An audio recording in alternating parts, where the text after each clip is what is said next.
Ayo kawan pergi ke sekolah minggu, segera ganti baju.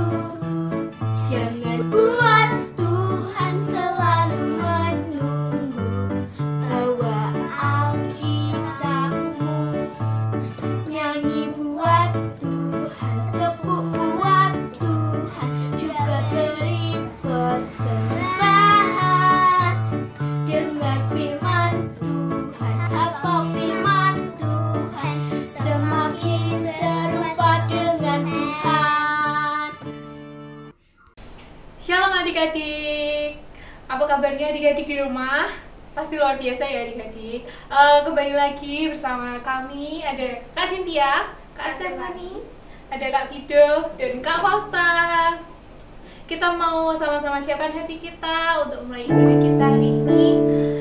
Karena selamat pagi Bapak, selamat pagi Roh Kudus. Kami mau memuji Engkau dengan pujian kami.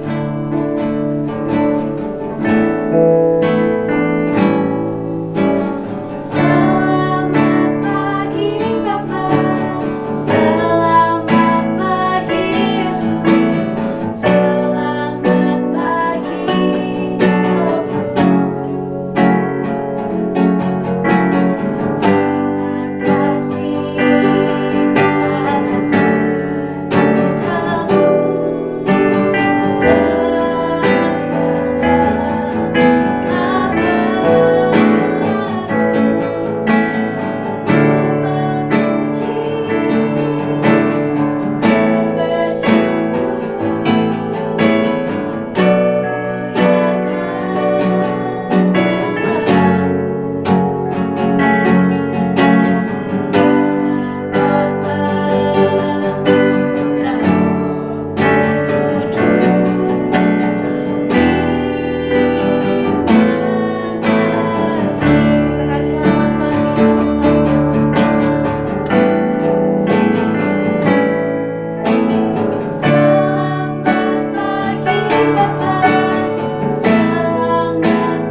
bersama-sama beribadah di hari Minggu ini Bapak.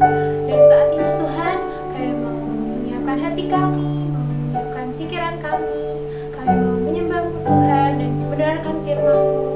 Berkati ibadah ini dari awal sampai dengan hingga akhirnya.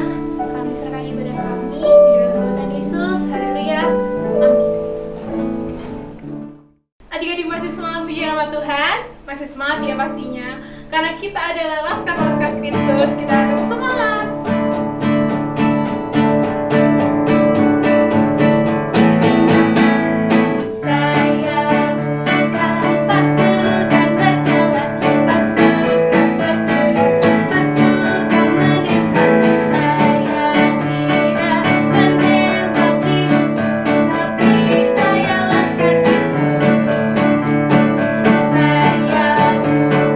Pasukan berjalan, pasukan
bahagia, kita mau sama-sama bersukaria. Mari kita bersukaria.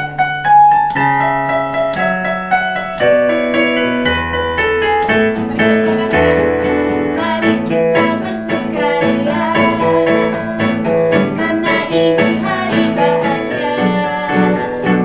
Kita berkumpul jadi satu. Puji Tuhan semesta itu, haleluya. Tepuk tangan wajah berseri. Hilangkanlah hati yang sedih. Bukankah Yesus berkata damai yang diberikan kita? Mari kita bersukaria. Mari kita bersukaria, karena ini hari bahagia. Kita berkumpul jadi satu.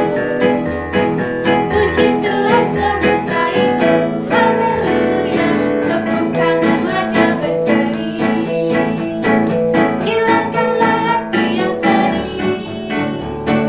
Bukankah Yesus berkata damai yang diberikan kita? Mari kita bersukaria.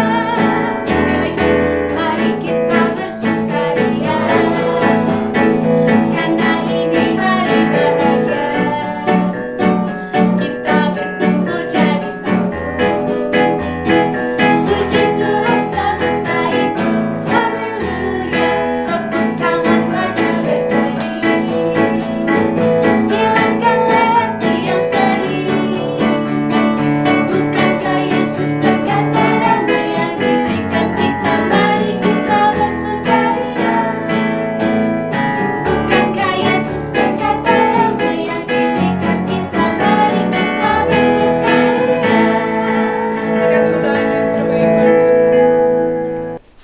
Ya adik-adik, sudah lagi kita akan memberikan persembahan kita. Jangan lupa persembahan dititipkan di orang tua. Mari kita berdoa. Tuhan, terima kasih Tuhan karena Tuhan berkati kami sepanjang ibadah hari itu. Bagi kami akan memberikan persembahan, berkati persembahan kami. Terima kasih Tuhan, dalam nama Tuhan Yesus kami telah berdoa dan mengucap syukur. Amin. Kita mau siapkan hati kita untuk memberikan firman Tuhan, karena Bapa yang dicintai Engkau dengan hati kami bersama mencintai. Bapa, ku mencintai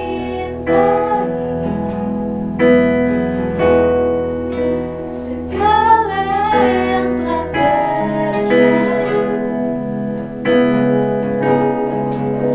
Tak pernah sendiri jalani hidup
Nah, setelah adik-adik memuji Tuhan dengan bersukacita, tiba waktunya kita mendengarkan firman Tuhan hari ini.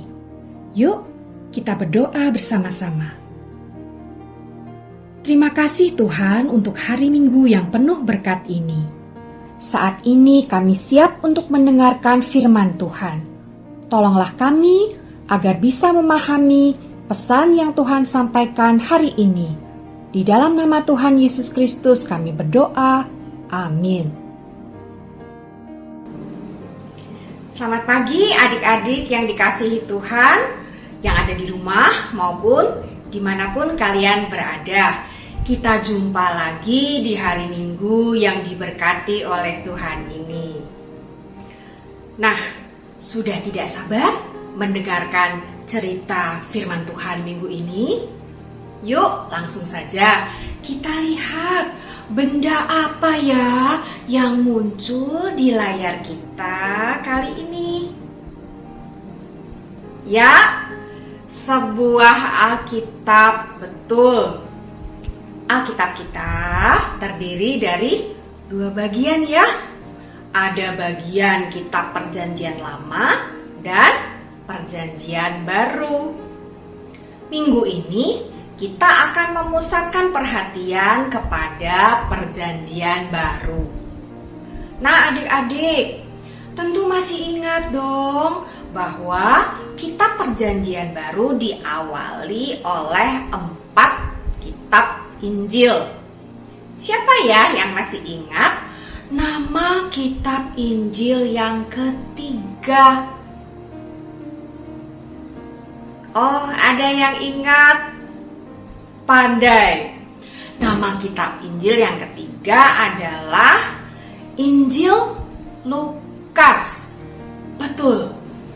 Disebut Injil Lukas sebab berisi tentang kabar sukacita mengenai Tuhan Yesus Kristus yang ditulis oleh seorang yang bernama Lukas. Sebenarnya siapa sih Lukas itu? Apakah Lukas termasuk dalam 12 murid Tuhan Yesus yang pertama? Oh, ternyata bukan adik-adik. Lukas tidak termasuk dalam 12 murid Tuhan Yesus yang dipanggil pertama-tama. Bahkan menurut Lukas sendiri, dia bukan saksi mata dari kehidupan Tuhan Yesus selama Tuhan Yesus ada di dunia ini. Jadi, Lukas tidak melihat sendiri pekerjaan-pekerjaan ajaib yang dikerjakan oleh Tuhan Yesus, juga mujizat-mujizat besar yang dikerjakan oleh Tuhan Yesus selama masih ada di dunia ini. Tetapi Lukas rajin mengumpulkan kesaksian-kesaksian dari murid-murid Tuhan Yesus, juga dari orang-orang yang melihat dan mengalami sendiri apa yang dikerjakan oleh Tuhan Yesus ketika Tuhan masih ada di dalam dunia ini. Nah, jadi sebenarnya siapa ya Lukas itu? Ternyata adik-adik, Lukas adalah seorang tabib. Kalau zaman sekarang kita kenal dengan istilah dokter. Ternyata ya Lukas adalah seorang dokter. Lukas punya hubungan yang erat sekali dengan Rasul Paulus. Lukas bergabung dengan Rasul Paulus ketika Rasul Paulus mengadakan perjalanan misinya yang kedua. Dan Lukas dijemput ketika Rasul Paulus mengadakan perjalanan misinya yang ketiga. Dijemput Lukas untuk menemani Rasul Paulus. Dan Lukas dengan setia ikut bersama Rasul Paulus dalam perjalanan ke Yerusalem, ke Roma. Dia mengalami senang dan susah bersama dengan Rasul Paulus, juga ikut dianiaya bersama-sama dengan Rasul Paulus. Kalau Lukas tidak mengalami sendiri, tidak mendengar dan melihat sendiri ketika Tuhan Yesus masih ada di dalam dunia, kok bisa ya Lukas itu percaya, terus rajin melayani? Wah, kok bisa ya? Ya adik-adik, Tuhan Yesus pernah berkata, berbahagialah orang yang tidak melihat namun percaya. Lukas adalah salah satu orang yang tidak melihat sendiri namun percaya oleh kesaksian yang dia dengar dari murid-murid Tuhan Yesus dan orang-orang yang mengalami sendiri apa yang diajarkan dan apa yang terjadi dalam kehidupan Tuhan Yesus selama masih ada di dunia ini. Berbahagialah Lukas, orang yang tidak melihat tapi percaya. Walaupun Lukas tidak melihat secara langsung, tetapi Lukas dengan rajin dan teliti mengumpulkan kesaksian-kesaksian dari murid-murid dan orang-orang yang menyaksikan sendiri peristiwa secara langsung.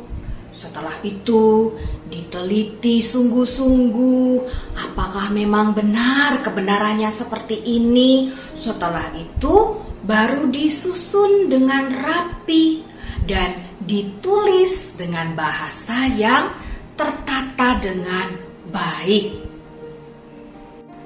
Dalam tulisannya, Lukas menggambarkan Tuhan Yesus sebagai pribadi yang pengasih, penuh kasih sayang, bukan hanya terhadap orang-orang yang sehat, baik-baik saja, tetapi kasih yang besar ditunjukkan kepada Tuhan Yesus buat orang-orang yang sakit juga, buat anak-anak, buat para janda, yaitu perempuan-perempuan yang sudah meninggal oleh suami-suami mereka.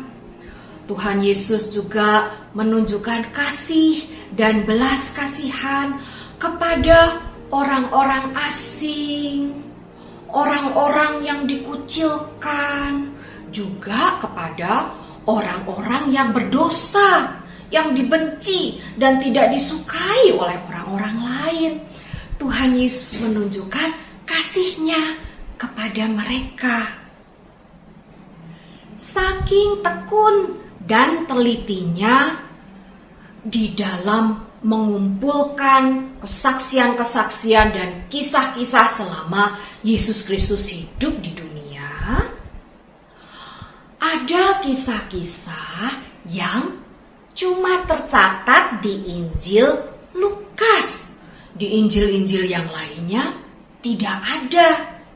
Contohnya adik-adik, pasti adik-adik tahu perumpamaan tentang anak yang hilang.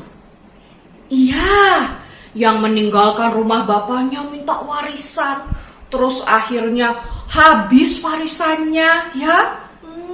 Menderita di negeri orang, akhirnya balik lagi ke rumah. Ya, pasti masih ingat adik-adik. Ada lagi tentang perumpamaan orang Samaria yang baik hati. Wah, itu terkenal sekali ya. Banyak yang ingat tentunya cerita itu. Tidak hanya itu, ada juga kisah tentang Lazarus dan orang kaya. Itu cuma bisa dibaca di Injil Lukas saja. Bukan cuma itu. Di antara sekian banyak kisah mujizat-mujizat yang dikerjakan oleh Tuhan Yesus Kristus? Kisah-kisah mujizat ini hanya bisa ditemukan di Injil Lukas. Contohnya apa ya? Kisah tentang penyembuhan 10 orang kusta. Juga ada kisah dibangkitkannya seorang anak muda yang sudah meninggal. Anak muda, anak dari seorang janda, anak tunggal ini setelah meninggal dibangkitkan oleh Tuhan Yesus. Terjadinya di mana? Di Nain. Ada lagi kejadian di Taman Getsemani, yaitu ketika hamba imam besar yang bernama Malkus telinganya ditebas sehingga putus. Oleh Tuhan Yesus disembuhkan, ditaruh kembali telinganya sehingga pulih. Selain Injil Lukas, ternyata Lukas juga menulis sebuah kitab yang lain. Apa ya? Oh, ternyata kitab yang ditulis oleh Lukas adalah kitab Kisah Para Rasul, yang banyak menceritakan kisah mengenai turunnya Roh Kudus dan kisah-kisah yang penting setelah itu. Dan sekali lagi adik-adik, karena Lukas adalah seorang yang terpelajar, maka dia tidak sembarangan di dalam menuliskan kesaksian-kesaksian yang didengarnya. Diperiksa lagi dengan seksama. Setelah jelas kebenarannya, baru ditulis dengan teratur dan dengan bahasa yang sangat baik. Ayat hafalan kita hari ini adalah dari Injil Lukas pasal 1 ayat yang ketiga. Karena itu, setelah aku menyelidiki segala peristiwa itu dengan seksama dari asal mulanya, aku mengambil keputusan untuk membukukannya dengan teratur. Yang menarik untuk kita ketahui adik-adik, meskipun Lukas adalah seorang tabib atau dokter, tetapi Lukas tidak hanya memusatkan perhatian kepada upaya menyembuhkan orang, hal-hal yang berhubungan dengan kesehatan, juga dengan obat-obatan. Bukan hanya itu yang diperhatikan, tapi Lukas juga memperhatikan bagaimana dia bisa ambil bagian dalam hal ini menulis, supaya kisah tentang Tuhan Yesus Kristus, karya keselamatan oleh Tuhan Yesus Kristus bisa diketahui oleh banyak orang. Dan dia menuliskannya dengan sepenuh hati. Juga Lukas punya hati yang rindu untuk melayani. Itu dibuktikannya dengan dia bergabung dengan Rasul Paulus, mengikuti Rasul Paulus di dalam perjalanan-perjalanan misinya. Nah, adik-adik, sosok Lukas yang kita pelajari lebih dalam pada hari ini memberikan contoh yang baik sekali buat kita. Bagaimana Lukas memiliki pribadi yang tekun, setia, bersemangat dalam melayani Tuhan, selalu ingin menyelidiki apa yang sungguh-sungguh sesuai dengan ajaran Tuhan Yesus Kristus dan melakukannya di dalam kehidupannya, tidak hanya sekadar tahu. Nah, adik-adik, pada saat kalian nanti beranjak dewasa, punya pekerjaan yang baik, adalah baik kalau kalian bersungguh-sungguh menekuni pekerjaan kalian, bertanggung jawab terhadap pekerjaan yang dipercayakan oleh Tuhan kepada kalian masing-masing kelak. Tapi jangan lupa ya, kalian juga tetap harus setia untuk mempelajari kebenaran firman Tuhan. Harus tetap bersemangat untuk melayani Tuhan.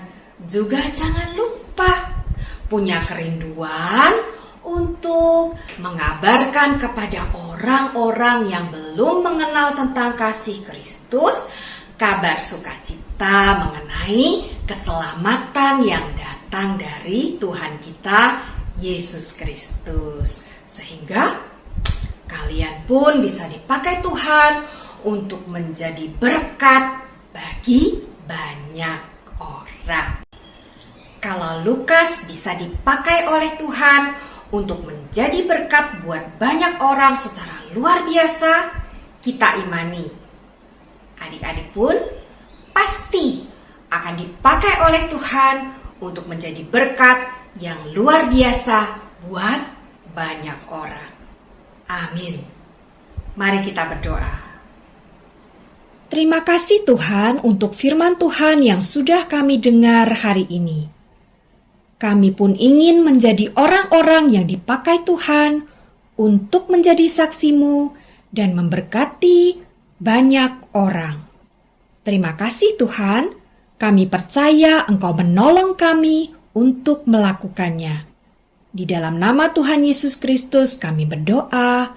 Amin. Nah, ibadah kita udah selesai nih adik-adik. Jangan lupa minggu depan ada ibadah lagi ya, jam 10:30. Sampai jumpa, Tuhan Yesus memberkati. Ku kan menari